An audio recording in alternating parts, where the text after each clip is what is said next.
Iya. Ya, yang bisa saya jawab ya. Iya. Latar belakang membuka usaha ini itu kenapa? Mungkin enaknya perkenalan dulu ya. Iya. Nama saya itu Yuda Pamungkas.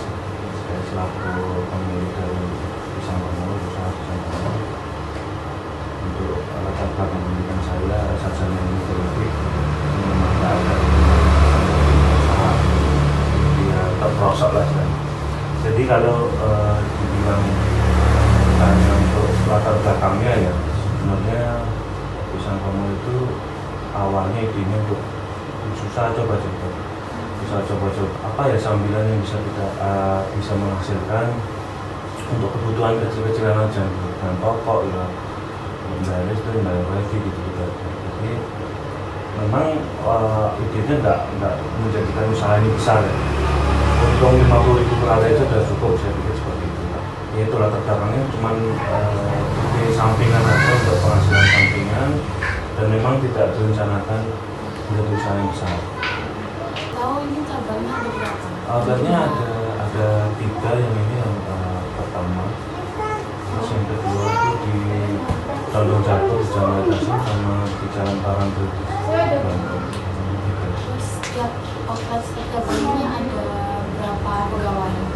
Karyawan masing-masing ya tergantung 4 sampai 5 orang ya. Jadi total ada 16-an pegawai. Karyawan 16 itu, dan saya masih handle sendiri, masih handle langsung. Banyak masalahnya, banyak problemnya, banyak kelemahannya. Saya sih kalau untuk penjualan saya nggak terlalu ada masalah, lebih ke di problem internal aja. Ketika nanti satu outlet itu karyawan yang nggak cocok sama temennya, kita harus carikan karyawan, harus mengambil, dan itu terjadi terus. Hasil itu nomor 2 bagi saya. Yang penting kita kerja nyaman, saya nyaman, karyawan itu. Kalau untuk kan kalau tadi kan kata masnya kan harga pisang itu kan kadang ada turun, kadang kan stabil mas. Cara untuk solusinya nih bagi masnya untuk menangani itu kayak gimana? saya sih istilahnya kayak subsidi silang kan ya. Jadi ya memang harga kita itu memang sudah dijaga ketika barang-barang itu naik dan turun. Kalau pisang sih naik, nanti mungkin turun, tapi kalau untuk yang lain itu kayak misalnya keju, coklat itu biasanya naik, nggak mau turun. Nah, kalau pisang itu biasanya udah kita antisipasi, nanti beberapa bulan kemudian kita bisa ngeraup hasil yang lebih banyak. Memang kalau saat ini kita banyak ya untung tapi tipis lah gitu. Nanti ya ada masanya kita untung yang besar. Tapi kalau pisang itu naik kayak sekarang itu hampir 70% Mbak. Iya. Jadi mau nggak mau ya kita harus tetap menyesuaikan harga. Dan itu pun nggak bisa full kita cover untuk istilahnya selisih harga dari pisang tadi. Tetap masih ada subsidi dari kita untuk tanaman. Kalau saya perhitungkan dengan harga pisang naik sekian berapa, lalu terus minyak dan lain itu naiknya bisa di angka 3.000 per porsinya. Cuman kan kita nggak mungkin bisa langsung melemparkan itu ke konsumen, pasti nanti ada yang kalau kita naikin 1.000 dengan harapan nanti pisang cepat turun. Ini pisang kualinya 2019 akhir sebelum COVID. masih yang paling menonjol dari pisang ini Inovasi jujur membedakan membedakan. Kalau bicara inovasi jujur mungkin usaha pisang goreng yang tanpa perubahan cuma pisang goreng. Perubahan drastis ya ketika setengah tahun saya terus mau branding ya.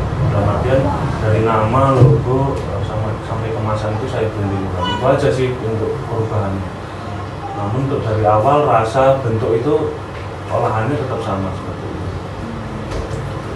Cuman yang membedakan tadi ya saya pikir karena kita di zaman media sosial ya, semua orang melihat melalui tampilan. Jadi pertama yang kita buatkan sih di packagingnya, gimana bisa menarik pelanggan dulu gitu.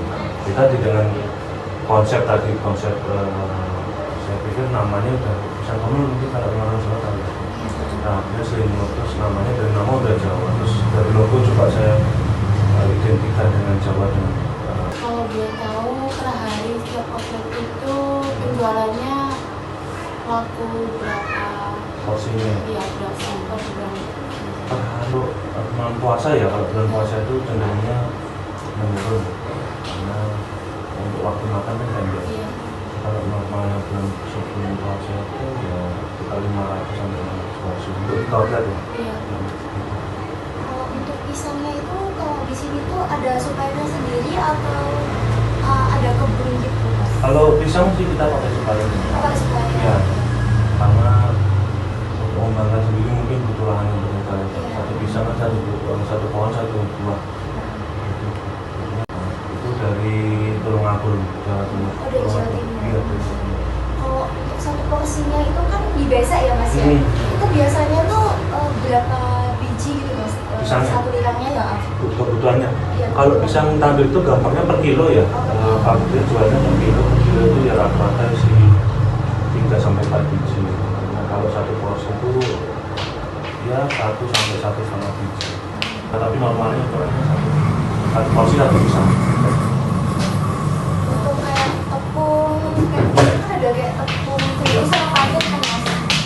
Tepung beras. Oh, tepung beras. Kalau masih dari Itu juga dari supplier atau? dari supplier. Dari supplier. Iya, sini supplier. Kalau untuk ambil ke supplier itu nggak bisa. Terus saat ini kan banyak yang mas kayak yang jualan olahan pisang terus gimana caranya mas membuat menonjolkan usahanya? Menjaga kalau saya sih yang penting utamanya kualitas ya. Iya.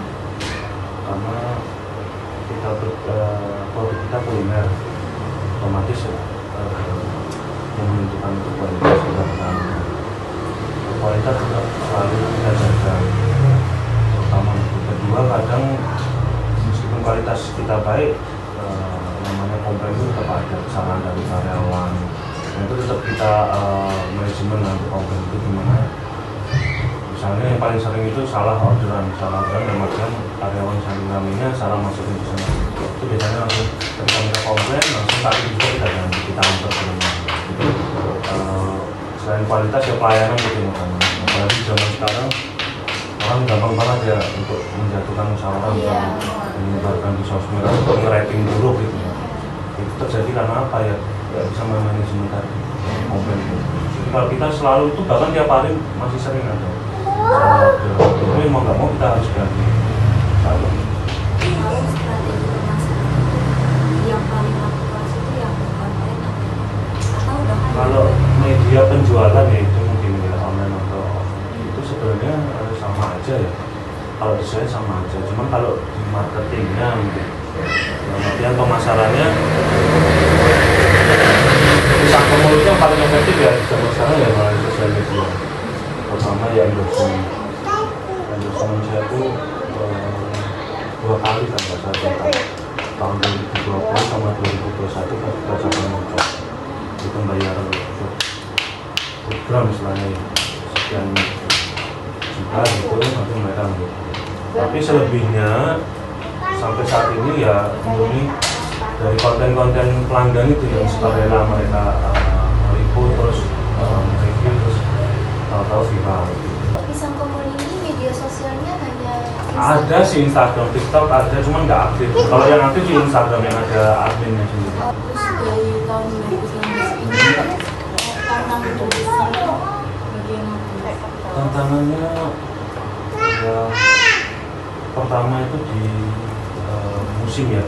Jadi kayak pisang itu sama aja sih sebenarnya sama masanya dia berbuah banyak bagus, harganya terjangkau, ada masanya buahnya sulit, harganya tinggi, langka lagi. Itu sih tantangannya seperti ini bulan-bulan ini lagi tinggi lagi susah-susah. Ya kualitas saja.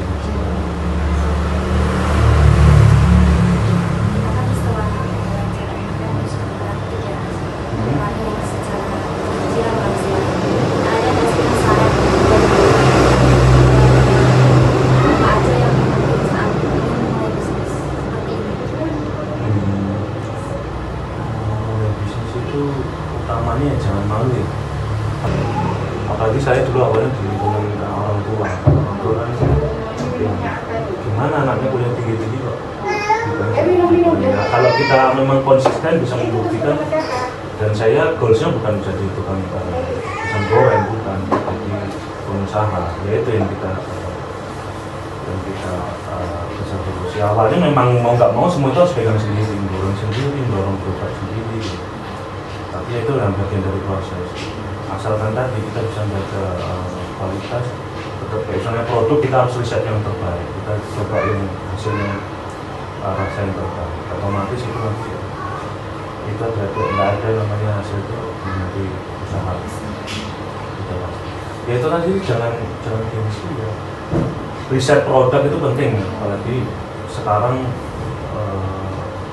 makanan itu trennya berubah-ubah. Intinya cukup sudah ya.